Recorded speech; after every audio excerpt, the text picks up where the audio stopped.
Channel sharing tulus kekristenan, sharing ke-73 dengan topik Sabda pengampunan dosa bukan di Lukas 23 ayat 34. Sabda pengampunan dosa bukan di Lukas 23 ayat 34. Bapak, Ibu, saudara-saudari sekalian, Shalom, salam damai sejahtera.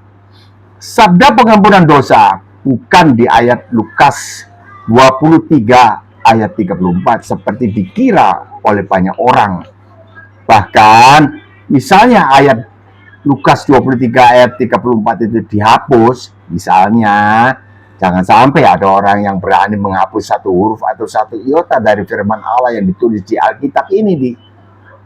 Jangan ada orang begitu. Ini misalnya saja agar kita bisa mengubah mindset lama di pikiran kita tentang ayat Lukas 23 ayat 34 adalah satu-satunya sabda pengampunan dosa bagi umat manusia. Misalnya, Bab berani mengajak kita berandai-andai menghapus ayat itu sebab sabda Pak Yesus di ayat itu adalah permohonan pengampunan yang diajukan oleh beliau kepada Allah Bapa, dimaksudkan untuk pengampunan tentara Romawi dan massa yang berteriak-teriak, salibkanlah dia, salibkanlah dia. Jelas tidak ada indikasi Pak Yesus maksudkan permohonan pengampunan bagi umat manusia. Tidak ada. Jadi pendapat bahwa Lukas pasal 23 ayat 34 adalah sabda pengampunan dosa bagi umat manusia tidak ada dasarnya, alias salah. Sebab permohonan pengampunan ini ditujukan bagi tentara Romawi dan massa di sekitar kayu salib saat itu. Mari kita kembalikan ayat Lukas 23 ayat 34 ini di tempatnya kembali karena sudah terbukti toh. Lagi pula Pak Yesus telah bersabda, jangan menyangka bahwa aku datang untuk mengampuni dosa. Itu salah. Jangan menyangka bahwa aku datang untuk mengampuni dosa. Itu salah. Mari kita teliti bersama. Status hukum seluruh umat manusia adalah si terhukum. Si terhukum. Bukan terdakwa yang harus dibuktikan kesalahannya, tetapi sang hakim sudah menetapkan vonis hukuman mati di neraka. Roma 3:23, karena semua orang telah berbuat dosa dan telah kehilangan kemuliaan Allah. Telah berbuat dosa dan kehilangan kemuliaan Allah. Roma 6:23, sebab upah dosa ialah maut. Bah sengaja potong kalimat berikutnya yang akan kita baca sesuai dengan konteks bahasan saat masalah itu dibahas. Ini kalimat berikutnya, supaya pikiran kita bisa kita pusatkan kepada masalah dosa dan upah dosa. Orang Kristen dan seluruh umat manusia pada umumnya menyangka, perlambat kecepatannya, bahwa keselamatan umat manusia atau luputnya umat manusia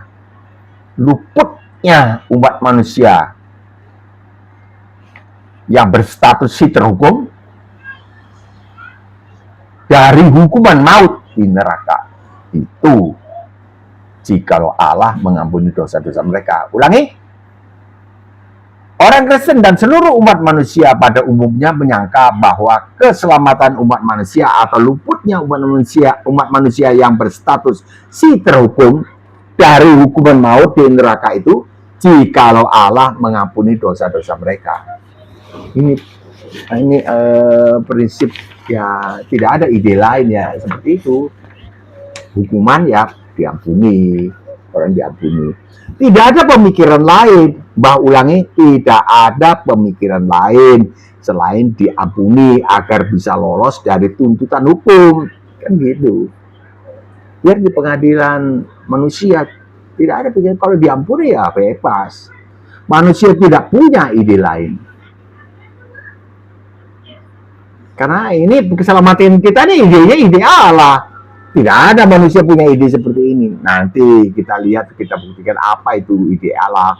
Itulah sampai dipaksakannya ayat Lukas pasal 23 ayat 34 sebagai satu-satunya panggung proklamasi pengampunan bagi umat manusia oleh para pengajar jemaat. Katanya panggung, pakai istilah, ya oke lah, panggung proklamasi pengampunan bagi umat manusia. Dipaksakan, karena tidak ketemu yang sesungguhnya. Oleh karena tidak ditemukannya ayat lain yang memuat keselamatan umat manusia, luput dari hukuman Allah di neraka, dan prinsip keselamatan yang dimiliki manusia hanya oleh sebab pengampunan dari Yang Maha Kuasa, maka ayat 23 pasal Lukas 23 pasal 23 ayat 34 ini dipaksakan, dipungut dan dikhotbahkan di gereja-gereja. Sebagian, tapi di gereja yang bahas ini nggak ada.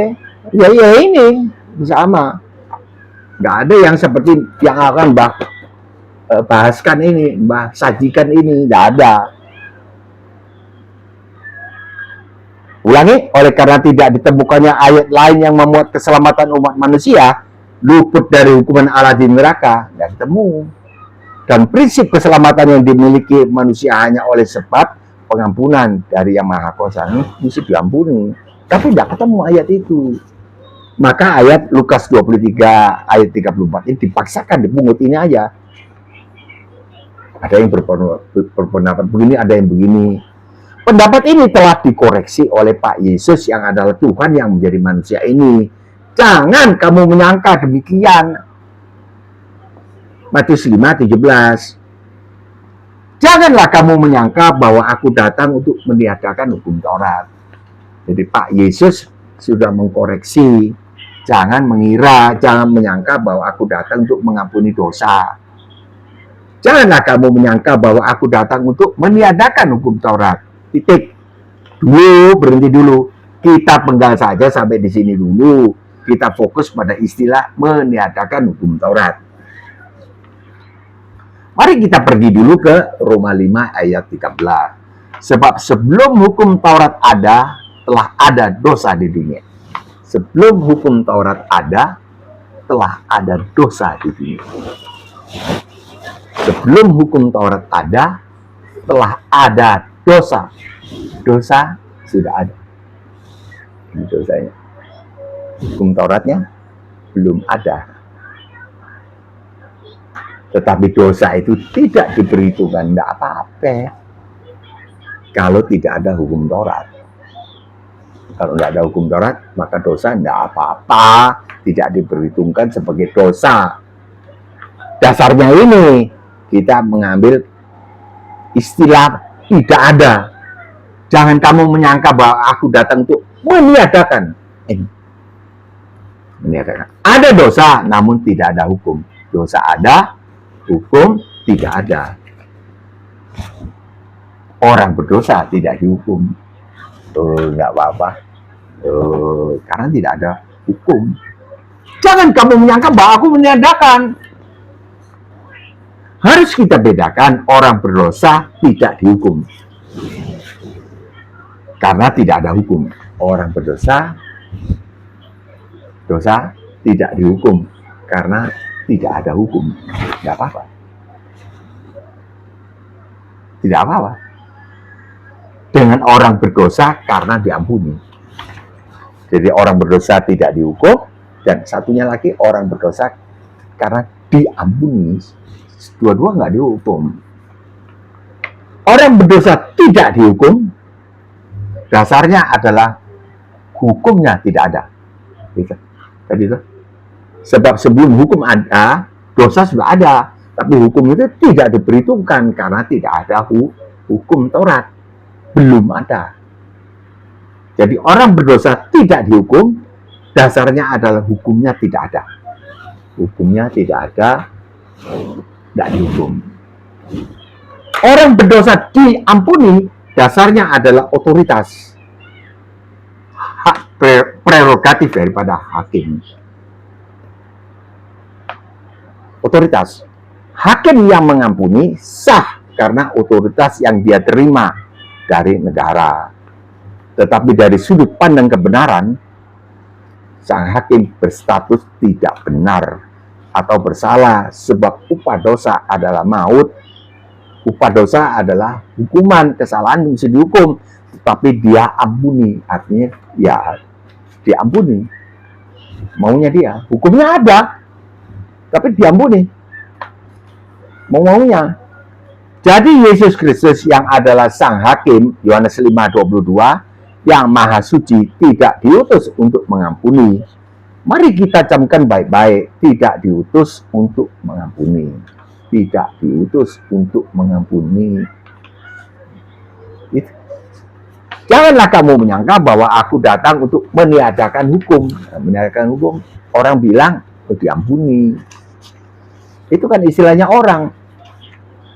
Istilahnya manusia. Jadi kita sudah belajar dua jalan. Manusia luput dari hukuman Allah. Satu, manusia diampuni berdasarkan otoritas Sang Hakim. Sang Hakim melanggar kebenaran.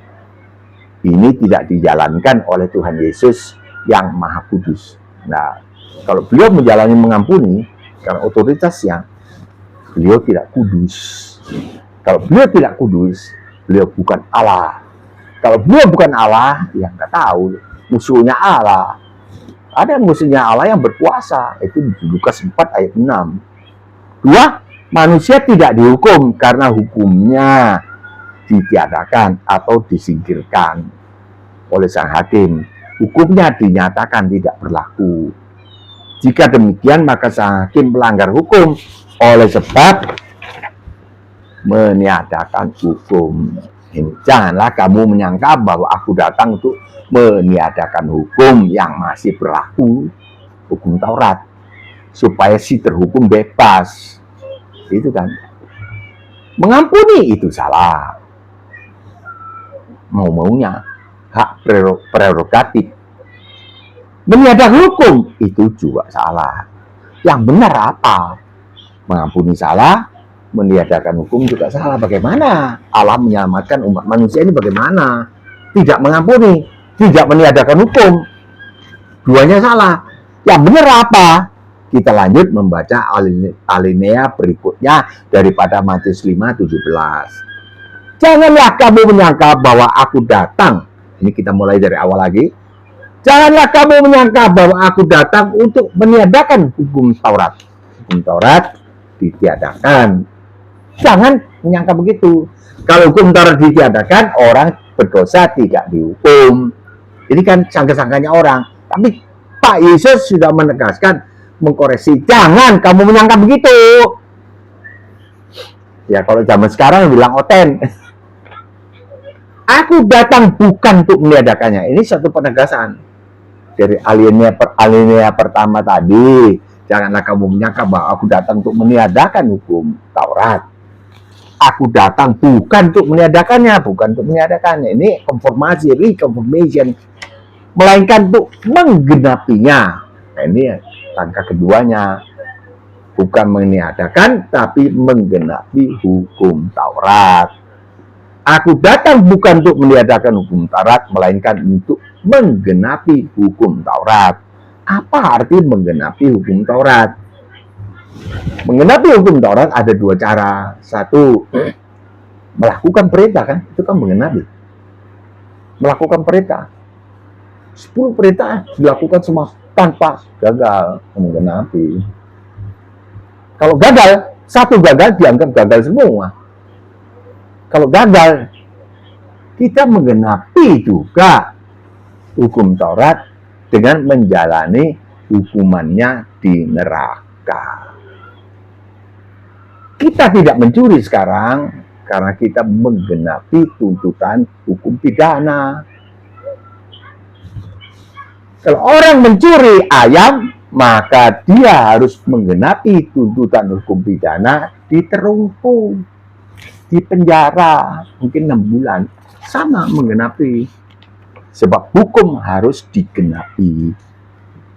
Mari kita lari ke Roma 8 ayat 3 dan 4. Supaya mengerti ini arti kata menggenapi, jangan dari otaknya mbah orang awam.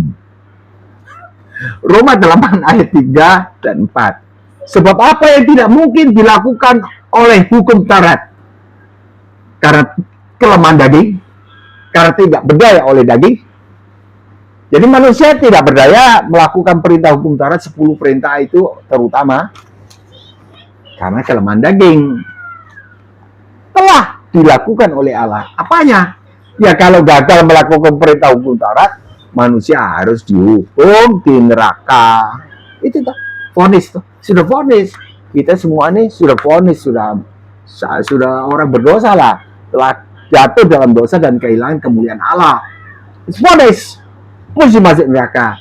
Telah dilakukan oleh Allah. Apanya? Hukumannya tadi, mesti masuk neraka. Telah dilakukan oleh Allah.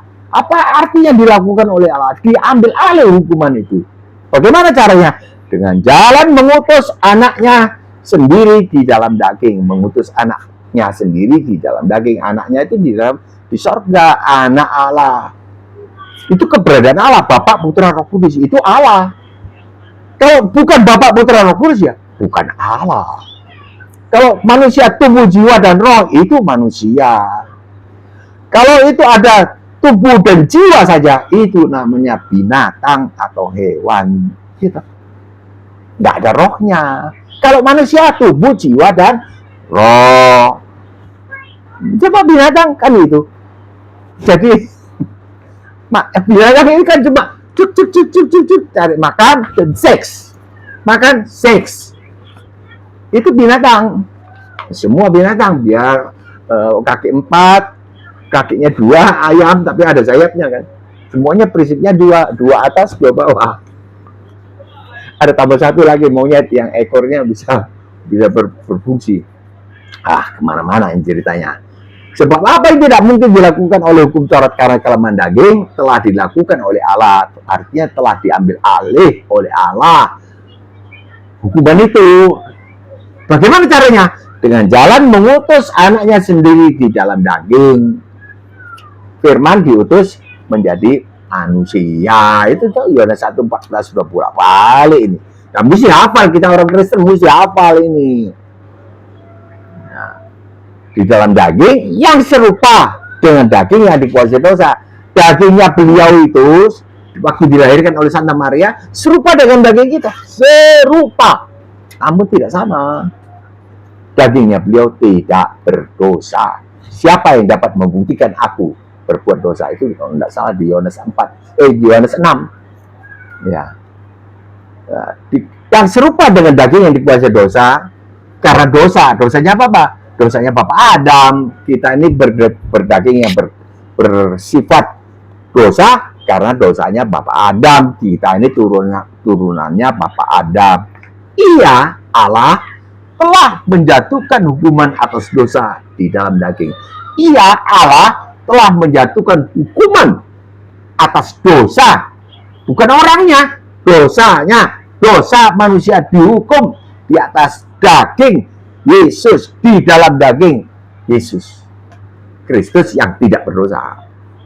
Ia, Allah, telah menjatuhkan hukuman atas dosa di dalam daging. Dagingnya Pak Yesus yang tidak berdosa, anak Allah yang tidak berdosa tadi. 4, ayat 4, supaya tuntutan hukum Taurat digenapi dalam kita. Selanjutnya berhenti dulu. Digenapi dalam kita. Artinya ya sudah, kita diperhitungkan sudah menjalani hukuman itu. Dengan dihukumnya Pak Yesus, anak Allah yang berdaging ini, maka kita dianggap sudah menjalani hukuman itu. Digantikan, digenapi di dalam kita. Artinya kita tidak dijalani oleh sang anak Allah ini. Kalau Yohanes 3:17, beliau adalah bertindak selaku hakim yang menggantikan hukuman. Kalau di sini Roma 8 ayat 3, beliau bertindak selaku anak Allah yang menggantikan, yang menjalani. Gitu.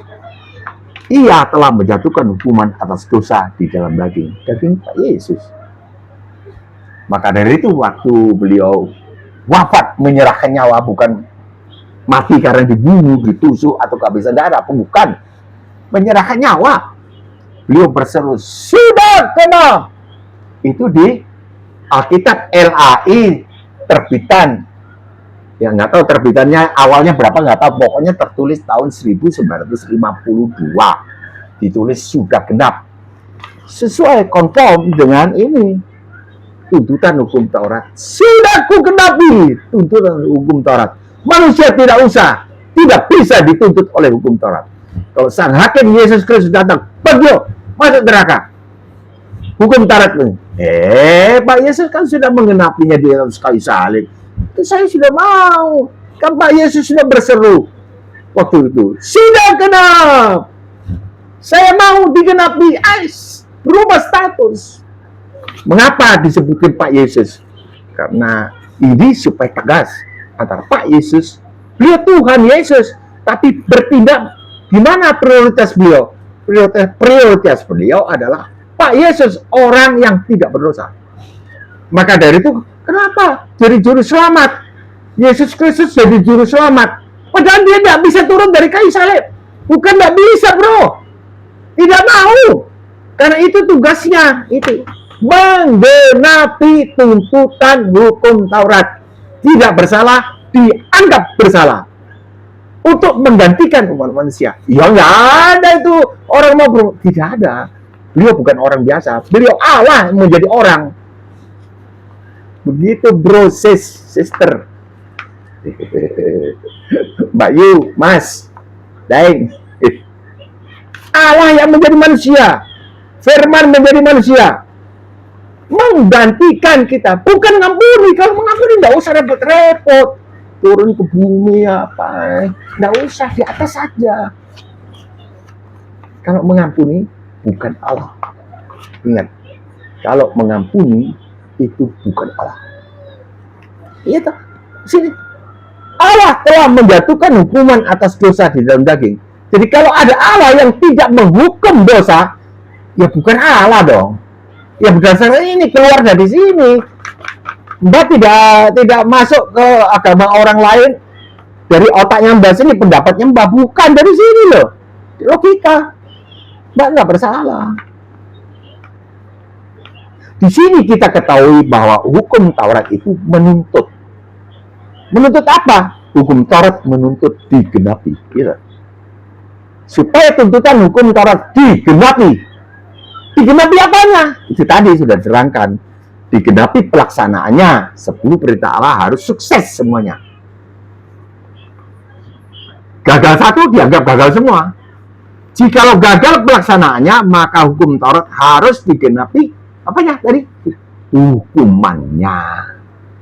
Tapi hukuman ini diambil alih oleh Allah dengan jalan mengutus turun ke dunia. Ya, turun dikandung dan dilahirkan oleh Santa Maria, yang dilahirkan bayi Yesus.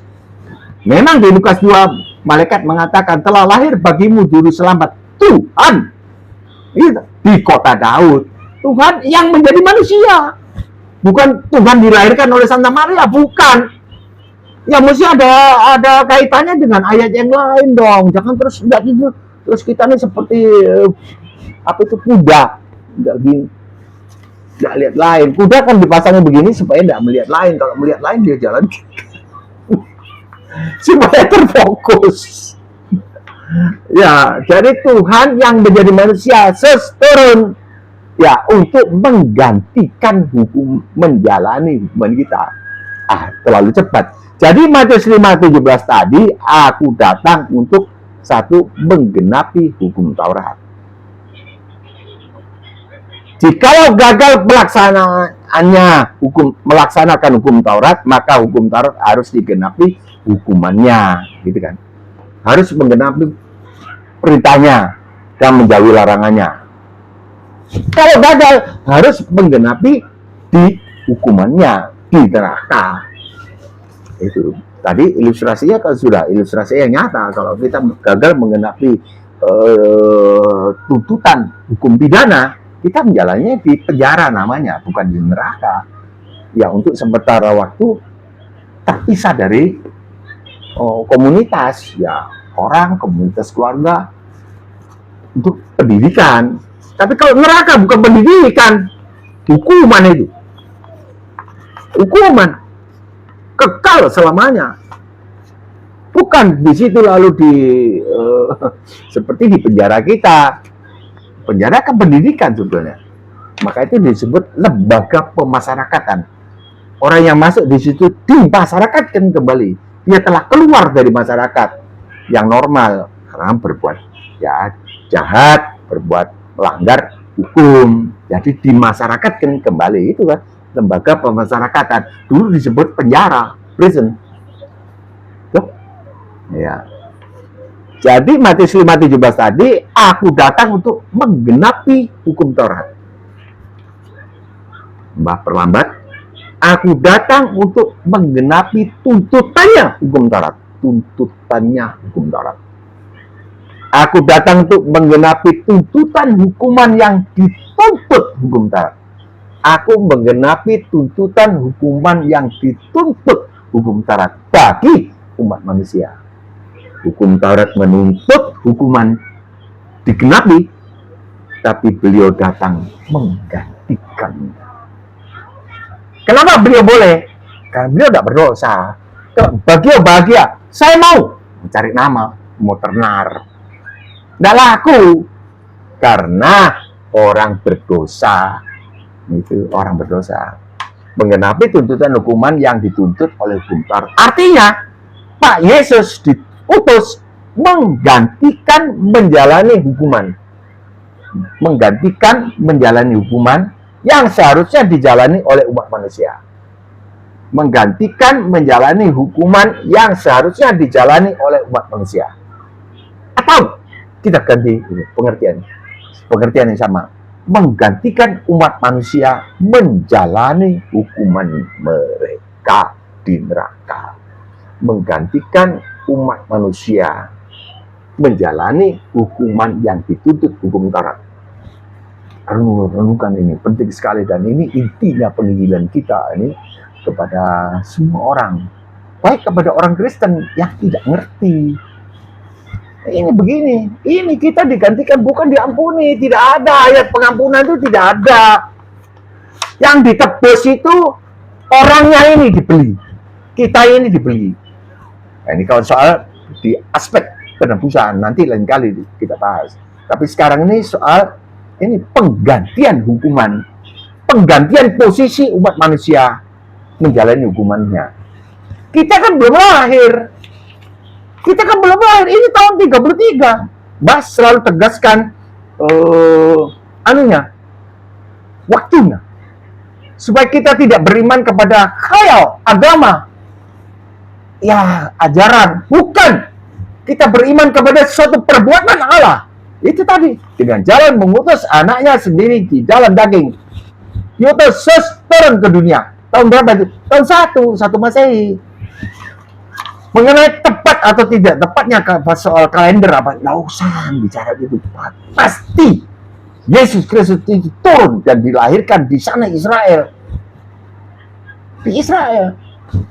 Jadi kita beriman kepada itu. Orang perawan itu melahirkan seorang bayi laki-laki. Itu terjadi. Nah, besar tetap orang loh. Pak Yesus yang tidak berdosa, ini intinya. Bukan tidak bisa turun dari kayu salib, tidak mau, karena itu tugasnya. Yohanes 10:18, aku berkuasa menyerahkan nyawaku, kita menyerahkan nyawa di atas kayu salib. Sudah genap, napak dundui uluna, maka ditundukkanlah kepalanya. Napa sariamu nyawana. Beliau mati di atas kayu salib.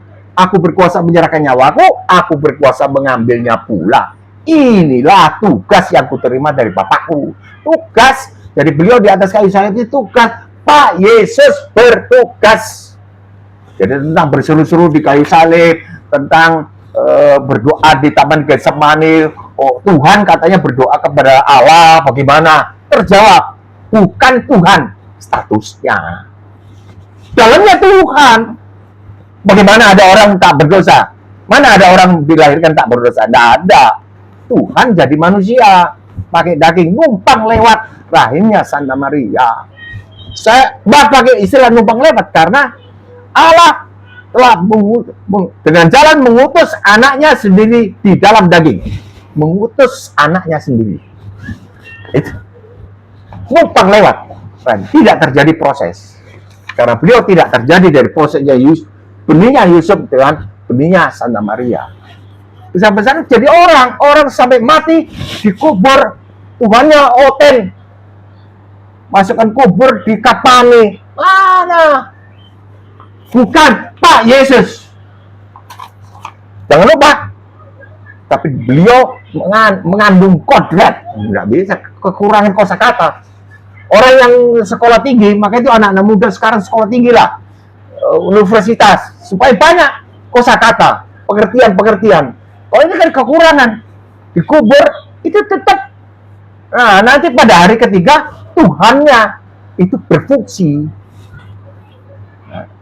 Orangnya, dagingnya dibangkitkan, pakai istilah dibangkitkan karena orang. Tapi kalau beliau berubah kembali kepada kodrat semula, yaitu Tuhan, beliau membangkitkan dirinya sendiri. Itu tadi, aku berkuasa mengambil nyawaku kembali. Siapa orang yang beliau mengambil nyawaku kembali? Itu orang lari semua. Tidak bisa, mati blek jadi tengkorak, rohnya ke surga. Tapi Pak Yesus tidak. Pak Yesus itu kodratnya dua. Kita ini tetap kodratnya satu. Manusia berdosa, ditandai dosa, sehingga mati kalau sudah tua, atau mati apa, saya nggak tahu. Pokoknya macam-macam mati ya.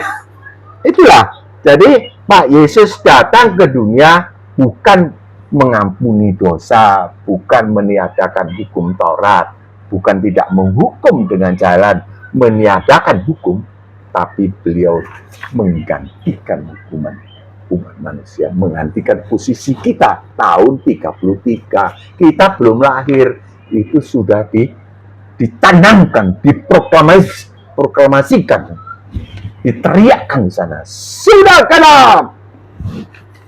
Ya kalau kita mau sekarang itu masih berlaku sampai beliau datang kembali sebagai hakim yang menghakimi. Katanya agama lain juga mengakui itu, percaya itu. Yesus Kristus, nggak tahu Pak, bisa Almasih atau Yesus Kristus, menurut saya sama saja. Bagio Pramudito, Siongkin, sama orangnya ya ini yang gondol ini sekarang. Namanya beda, satu nama Tionghoa, satu nama Indonesia. Jadi sama, nggak usah diributkan. Asal ibu bapaknya sama. Ya itu dilahirkan dari perawan Maria, bukan terjadi dari benih laki-laki dan perempuan, dari benihnya Yusuf dengan Maria. Ya itu Yesus Kristus, ya Isa Almasih, namanya aja lain. Kalau bahasa Mandarinnya kalau tidak salah Yesu. Kalau Makassar, karena Isa Almasih tidak disebut Yesus, karena Yesus tidak, karena Isa Almasih. Isa Almasih. Ya itu, jadi tidak usah diributkan, sama yang tidak berdosa ya, untuk menggantikan posisi kita umat manusia. Itu kuasanya sampai sekarang masih berlaku sampai beliau turun di langit. Kalau beliau turun di langit, dengan segala kemuliaan dan kekuasaannya, jangan bilang tuh Pak Yesus itu Tuhan itu. Kalau bisa memerintah malaikat, seluruh malaikat dan kekuasaan dan kemuliaanku, Tuhan. Kalau Mbak menantikan itu kejadian itu, saat itu, iya saya mau digantikan sekarang, terlambat kau. Saya sekarang menjadi hakim yang menghakimi. Masuk neraka. Ampun, tidak ada ampun. Sekarang masanya berlaku keadilan. Dulu masanya berlaku kasih di atas kayu salib. Aku menyerahkan nyawa bagi kamu. Sekarang keadilan, masuk neraka. Tidak bisa ditawar, tegas. Beliau Tuhan. Dulu Pak Yesus sepertinya kayaknya kelemat-kelemet, tidak tegas, kasih. Tapi nanti kalau datang, itu loh, Matius 24 ayat 30 aja sudah tegas sekali beliau bersabda. Beliau bersabda sudah tegas sekali ya. Kamu akan melihat anak manusia. Anak manusia itu kan bahasa ketiga, orang ketiga. Kamu akan melihat aku turun dari langit disertai segala malaikat dengan segala kekuasaanku dan kemuliaanku. Tapi orang yang sudah percaya, hidup dalam kesucian, Kemudian kita menyambut beliau datang sebagai mempelai laki-laki. Kita hidup di dalam kesucian seperti perawan yang menantikan lamaran datangnya sang mempelai laki-laki. Kita hidup di dalam kesucian total tunduk taat kepada beliau. Sampai di sini dulu. Kiranya turunlah segala berkat rohani dan jasmani kepada seluruh penonton video ini, bahasan ini, dan serta ekonomi berkecukupan dan di mana-mana selamat. Naik motor, naik mobil, naik kapal, naik pesawat terbang, naik apa saja. Ya, selamat di mana-mana dalam nama Tuhan Yesus Kristus. Jika berkenan, tekanlah subscribe, berlangganan. Jika suka, tekanlah like. Jika berkenan, bagikanlah video ini kepada saudara atau teman-teman. Ya, bikinlah, buatlah komentar yang dahsyat, koreksi bah atau apresiasi bah. Terima kasih. Sampai di sini dulu. Sampai jumpa, insya Allah besok. Shalom.